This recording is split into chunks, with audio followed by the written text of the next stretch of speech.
नमस्कार मित्रांनो. तर 19 तारखेचं जे मार्केट होतं तुम्ही बघितलं असेल, सकाळपासूनच एकदम पॉझिटिव्ह कॉन्फिडन्स मार्केटमध्ये दिसत होता.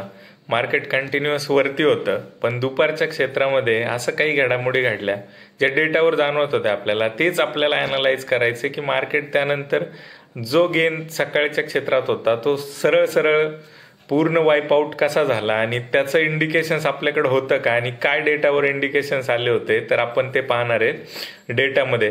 तर मित्रांनो, मिस नका करू, हा व्हिडिओ सर्वांपर्यंत पोहोचवा, फार इम्पॉर्टंट होणार आहे हा व्हिडिओ. तर जाऊया आपण डेटावरती. तर मित्रांनो, आपण आलेलो आहोत डेटावरती. आपण बघू शकतो मार्केट गॅपअप ओपन झालं. पॉझिटिव्ह संकेत आदल्या दिवसापासूनच येत होते. FIची सेलिंग कमी झाली होती, डेटामध्ये थोडेसे पॉझिटिव्ह संकेत दिसत होते.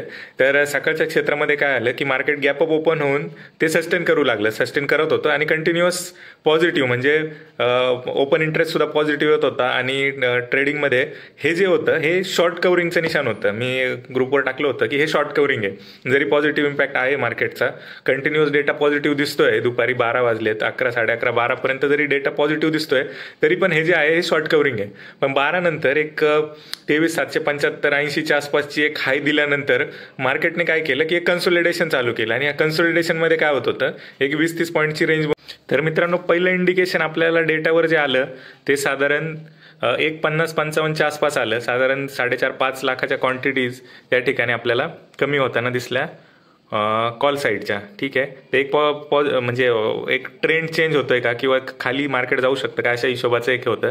त्यानंतर एक मोठा चेंज 2:10 आला. हा ॲक्च्युअल ट्रेंड सेटर होता आणि त्याचबरोबर त्याच वेळी जो इंडिया विक्स आहे तो सुद्धा वाढताना दिसला. 2:10 इंडिया विक्स बघू शकता. त्यानंतर IV पर्सेंटाईल बघू शकता, 2:10 कंटिन्युअस वाढताना दिसला. जो 40-41 वर ट्रेड करत होता तो साधारण 55 पर्यंत गेला आणि इंडिया विक्स इकडे 14.2चा 14.5 पर्यंत तो गेला.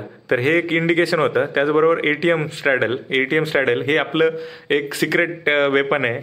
हे आपल्याला त्या ठिकाणी बघायला मिळालं. हे 3:15 जरी असला तरी एकच सेकंद, जो 2:15 जो ATM स्ट्रॅडलचा जो चार्ट होता हा बघू शकता तुम्ही, 2:10 आहे.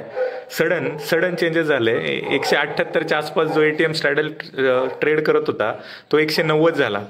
आता मार्केटच्या एक्सपायरीला एकच दिवस राहिला आहे, म्हणजे 20 तारखेला तर सुट्टी होती इलेक्शनमुळे, एकच दिवस राहिला आहे आणि अशा वेळी सुद्धा स्ट्रॅडल 190+ ट्रेड करायला लागलाय. तर मोठा चेंजेस होणार आहे 100%.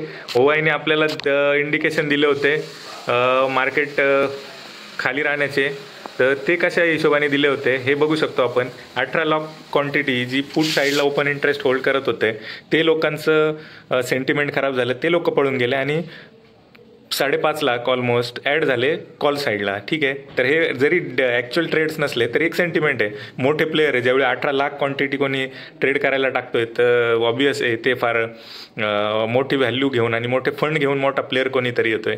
तर ह्या हिशोबाने ह्या गोष्टी चालत राहिल्या आणि मार्केट तुम्ही बघू शकता एकदम धडाम 250 पॉईंटचा सरळ फॉल आपण या ठिकाणी प्रिडिक्ट केला. तर अशा हिशोबाचं हे ट्रेडिंग. आणि मी एक लेवल सांगितली होती 23,700ला त्याने बराच वेळ होल्ड केला. जरी मार्केटमध्ये आता कोणी म्हणेल याच्यात न्यूज पण होती, नो डाऊट न्यूजचा पण इम्पॅक्ट असेलच, पण जे मोठे प्रो प्लेयर आहेत ना, ते प्रो प्लेयर आधी आहे ना काही एक निशाण सोडून जातात आपल्याला की आता आम्ही काय करतोय. तर ती फुटप्रिंट आपल्याला ॲनालाइज करायची आणि फुटप्रिंट ज्यावेळी आपण ॲनालाइज करू आणि त्या हिशोबाने हे करू, एक छोट्याशा स्टॉप लॉस सोबत एक मोठा ट्रेड आपल्याला मिळू शकतो. तर अशा हिशोबाने